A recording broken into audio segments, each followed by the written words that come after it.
Good morning, Hank. It's Tuesday. So in your video on Friday, which was lovely, thank you so much, you pointed out that I do not only care about tuberculosis, even though I do care a lot about it and wrote a book about it and stuff. In fact, my obsession with tuberculosis is kind of a secret path into a larger obsession that has been with me ever since I was a hospital chaplain over half my life ago, which is trying to understand why suffering is so unjustly distributed among humans, and what human-built systems can do to address or worsen that injustice. So the great risk of caring about something like TB too much is that you can begin to see one form of injustice as all forms of injustice, and that's just not true, right? But tuberculosis is something of a barometer when it comes to global health. Where there is malnutrition and poor working conditions and insufficient housing, we also see lots of tuberculosis. In fact, over half of the 10 million people who will be diagnosed with tuberculosis this year will also be malnourished. Before we had antibiotics in the US and many other countries, we reduced TB rates by over 80% just by improving nutrition and housing. So when life gets better for the most vulnerable people, TB rates go down,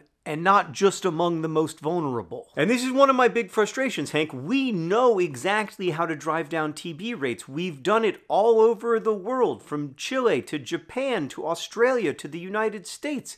It's just that we don't have sufficient money to do it globally. And when I say we don't have sufficient money, I mean we choose not to have sufficient money. At the meetings I attended last week in the Philippines, I heard a lot about funding gaps, which is a polite phrase for saying we do not devote nearly enough money to ending TB to actually end it. And funding gaps sounds like a pretty innocuous phrase until you find yourself with a doctor in an impoverished community who's telling you that because of funding gaps, for 8 months, no one diagnosed with tuberculosis was put on treatment. Instead, people were told they had TB and then told, try to avoid contact with other people, which is what we said to people in like 1890. Funding gaps mean that 4,000 people will die today of a disease we've known how to cure for 70 years, and funding gaps mean that of the 30,000 people diagnosed with tuberculosis today, very few of their family members will be able to access preventive therapy. At the meetings I attended, I heard about exciting new tests coming on the market, I heard about a potential vaccine, I heard about shorter and easier to tolerate treatment regimens, and all of that made me feel quite encouraged. But look, frankly, we're struggling to get like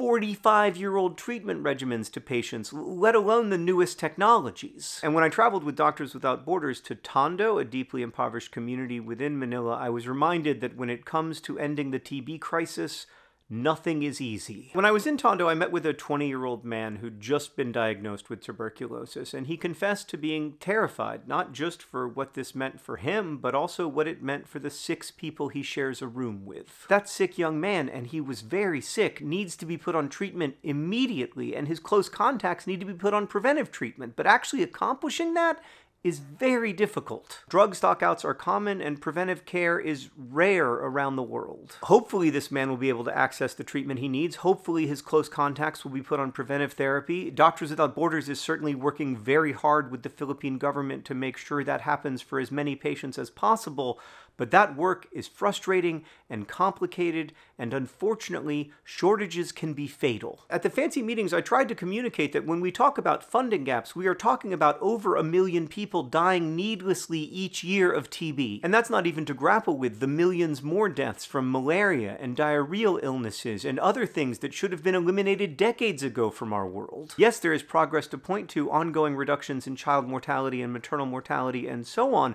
but how can I say to that 20-year-old man, I'm sorry, but we're making progress, just not for you? To go back to that old question I've been asking since I was 22, why is suffering unjustly distributed? I can only answer that we fail to build systems that reflect what we all know to be true, which is that all human lives have equal value. Instead, we build systems where, for instance, my brother can receive cutting-edge curative cancer care, while for others the same diagnosis is a death sentence. We build systems where if I get TB, I will receive precisely the right regimen for my particular disease, while others will receive no treatment whatsoever. Hank, I always want to place blame for this injustice, and I want to place it outside of myself. I want to blame Person X or Corporation Y. And don't get me wrong, Person X and Corporation Y have played their part, But so have I. If that 20-year-old ends up dying from tuberculosis or his siblings end up acquiring tuberculosis, that won't be his fault. It will be our fault, our shared fault. And I just don't want to live with benefiting from that scale of injustice. Like, it keeps me up at night.